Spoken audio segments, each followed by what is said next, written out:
ఓం గంగణపతే నమ. ఐం సరస్వత్యై నమ. శ్రీమాత్రే నమో నమ. యా దేవి సర్వభూతేషు మాతృరూపేణ సంస్థితా నమస్తస్యై నమస్తస్యై నమస్తస్యై నమో నమ. ఓం నమ శివాయ. శివాయ గురవే నమ. క్లీం కృష్ణాయ గోవిందాయ గోపీజనవల్లభాయ శ్రీకృష్ణ పరబ్రహ్మణే పరంజ్యోతిషే నమ. క్రీం క్రీం మహాకాళికాయ నమ. ఓం నమో భగవతే కాలభైరవాయ నమో నమ. శ్రీరామ జయ రామ జయ జయ రామ రామాయ నమో నమ. జయ గురు దత్తాత్రేయాయ నమ. ద్రాన్ దత్తాత్రేయాయ నమ. యూట్యూబ్ ప్రేక్షకులకందరికీ కూడా నమస్కారం అండి. నేను పాలపర్తి గురునాథ శర్మ, జ్యోతిష్యం వాస్తు సిద్ధాంతిని.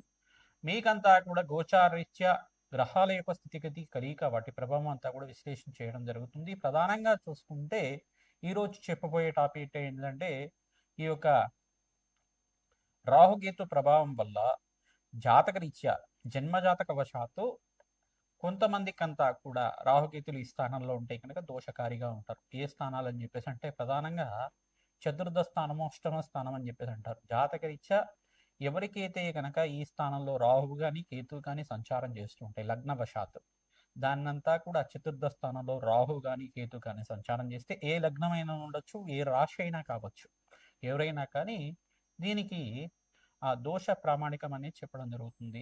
ఏంటిదంటే దానికి చతుర్థ స్థానంలో అయితే కనుక మాతృమూలకమైన పితృశాపం, మాతృమూలకమైన పితృదోషం అని చెప్పేసి అని, మరి అష్టమ స్థానంలో రాహు కానీ కేతువు కానీ సంచారం చేసి ఉంటే దాన్ని స్త్రీ శాపం అని చెప్పేసి అని దాన్నంతా కూడా ప్రామాణికంగా చెప్పడం జరుగుతుంది. ప్రధానంగా చూసుకుంటే ఈ యొక్క అష్టమ స్థానంలో కేతు సంచారం చేసిన, ఈ యొక్క చతుర్థ స్థానంలో రాహు సంచారం చేసిన దాన్ని పితృదోషం కింద అంటారు. మరియు చతుర్థ స్థానం అంతా కూడా మాతృమూలకమైన స్థానం అని చెప్పడం జరుగుతుంది.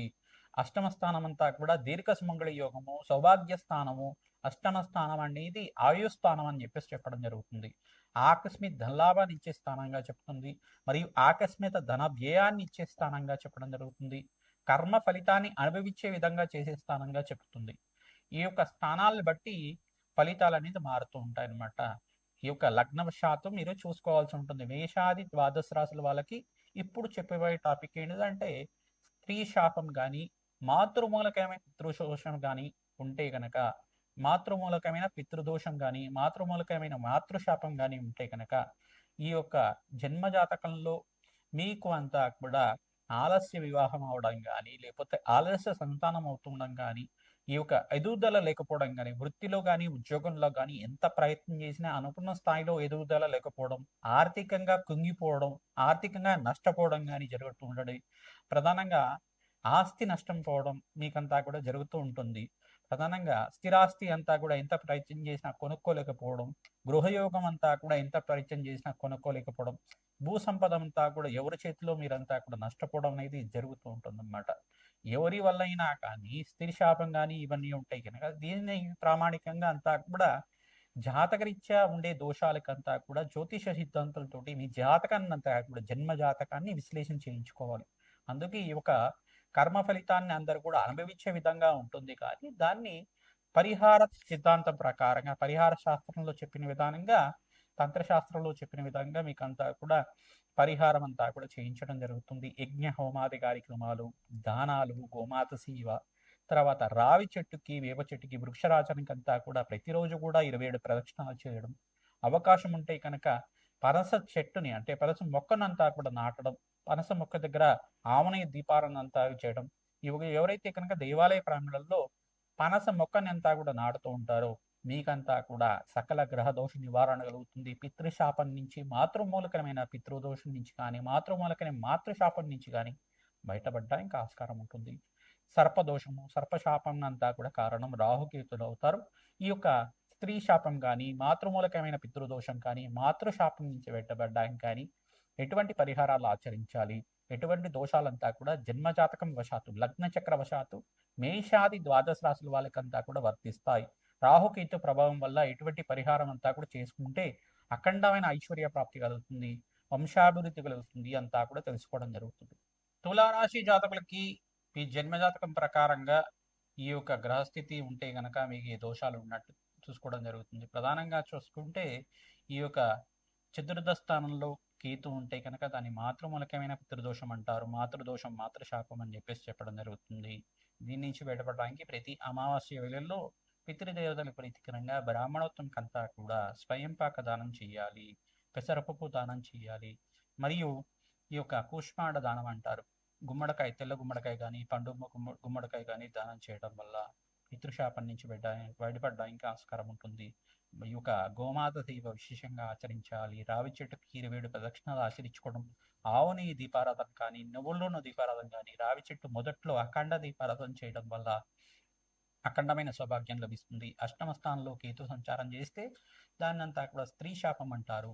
దాని నుంచి బయటపడడానికి ప్రతినిత్యం కూడా మంగళగౌరి దేవి ఆరాధన చేయడం వల్ల ఈ స్త్రీ శాపం నుంచి బయటపడడానికి మాంగళ్య దోషం అని చెప్పేసి అని ఉంటుంది. అంగారకుడు రాహు కలిసి ఉంటే మాంగళ్య దోషం అంటారు. దీని నుంచి బయటపడడానికి మీకంతా కూడా ఆస్కారం ఉంటుంది.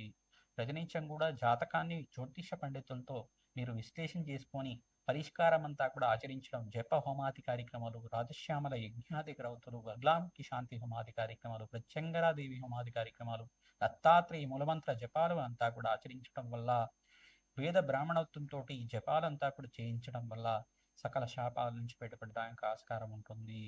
ప్రతినిత్యం కూడా సువాసిని నచ్చిన విధానం విశేషంగా మంగళగౌరి దేవి ప్రీతికరంగా పూజ చేసుకోవాలి. అష్టోత్తర నామాలతో పూజ చేసుకోవాలి. ఈ యొక్క ఎరుపు రంగు పూలతో, పసుపు రంగు పూలతో, తెల్లటి మల్లెపూలతో పూజ చేయడం వల్ల సకల సౌభాగ్యాలు లభిస్తూ ఉంటాయి. శనగలు వాయినం అంతా కూడా ఇస్తూ ఉండాలి. తరచుగా పూతాంబూలం, పండుతాంబూలం ఇచ్చి ఆశీర్వాదం తీసుకోవడం వల్ల దీర్ఘ సుమంగళి యోగం సిద్ధిస్తుంది. ప్రతినిత్యం కూడా అమ్మవారికి ప్రీతికరంగా జపాలు చేయించాలి. మీరంతా కూడా ఈ కార్యక్రమాలు చేయించడం వల్ల సకల సౌభాగ్యాలు లభిస్తూ ఉంటాయి. జాతకరీత్యా ఉన్న సకల దోషాల నుంచి బయటపడడానికి ఆస్కారం ఉంటుంది. గోమాతకంతా కూడా శనగలు నానబెట్టినవి, బొబ్బర్లు నానబెట్టినవి తరచుగా సమర్పిస్తుండడం వల్ల అఖండమైన సౌభాగ్యం లభిస్తూ ఉంటుంది. గోమాతకి ప్రదక్షిణాలంతా కూడా 27 ప్రదక్షిణాలు ఆచరించాలి. తద్వారా మీకంతా కూడా ఐశ్వర్య ప్రాప్తి, సకల సౌభాగ్యాలు లభించడానికి ఆస్కారం ఉంటుంది. మేషాది ద్వాదశ రాశుల వాళ్ళకి ప్రధానంగా చూసుకుంటే చతుర్థ స్థానం గృహయోగం కోసం చెప్తుంది, స్థిరాస్తి కోసం, భూసంపద కోసం చెప్తుంది, మరియు ఆ ప్రధానంగా చూసుకుంటే స్థిర ఐశ్వర్యం కోసం కూడా చెప్తూ ఉంటుంది. అంటే పితృదేవతలకు ప్రీతికరంగా పితృ ఆర్జితం అంతా కూడా పూర్వీకులు ఆర్జించిన ఈ యొక్క ఆస్తి, స్థిరాస్తి లభించాలన్నా చతుర్థ స్థానము, అష్టమ స్థానం చాలా బాగుండాలన్నమాట. ఈ స్థానాలు గనక రాహు గాని కేతు గాని కేంద్రీకృతమై లగ్నవశాతం ఉంటే గనక దానికి మాతృమూలకమైన పితృదోషం కానీ, మాతృమూలకమైన మాతృశాపం కానీ లభించడానికి ఆస్కారం ఉంటుంది. ప్రధానంగా అష్టమ స్థానం ఆయుస్థానం అంటారు. దాన్ని అంతా కూడా మాంగళ్య స్థానము, దీర్ఘ సుమంగళి యోగం కోసం చెప్పే స్థానం అని చెప్పేసి అంటారు. స్త్రీలకి విశేషంగా ఈ స్థానాల్లో అంతా కూడా రాహు గాని రాహు ఉంటే గనక దీన్నంతా కూడా స్త్రీ శాపం అంటారు. పురుషులకు కూడా స్త్రీ శాపం వర్షించడానికి ఆస్కారం ఉంటుంది. ప్రధానంగా ఈ యొక్క అష్టమ స్థానంలో అంగారకుడు రాహు కలిసి ఉంటే కనుక దాని మాంగళ్య దోషం అంటారు. అంగారకుడు కేతు కలిసి ఉంటే కనుక స్త్రీ శాపము, మాంగళ్య దోషం అంటారు. దీని నుంచి బయటపడడానికి ప్రతినిత్యం కూడా సువాసిని ఆచరణ విధానం ఆచరించడం, ప్రతినిత్యం కూడా దేవతా కళ్యాణం ఆచరిస్తూ ఉండాలి.